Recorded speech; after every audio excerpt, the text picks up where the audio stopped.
Itsura niya.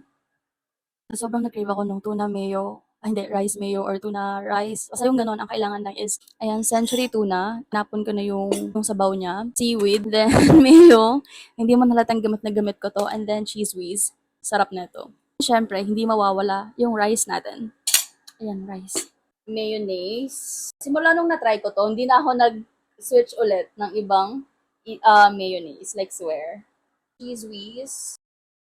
Nakita ko 'to kay Fukerat, eh. Gumawa na rin ako ng ganito dati. Then last is tuna. Yung ginamit kong tuna is century tuna.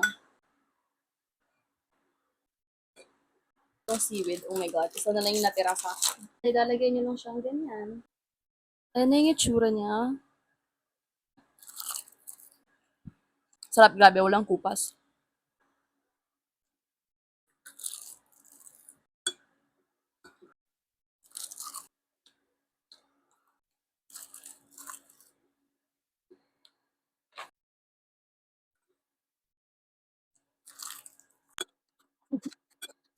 Hindi ko siya na-play, naubos ko na lang, hindi ko pa siya na-play. Oh my goodness, I'm so sorry.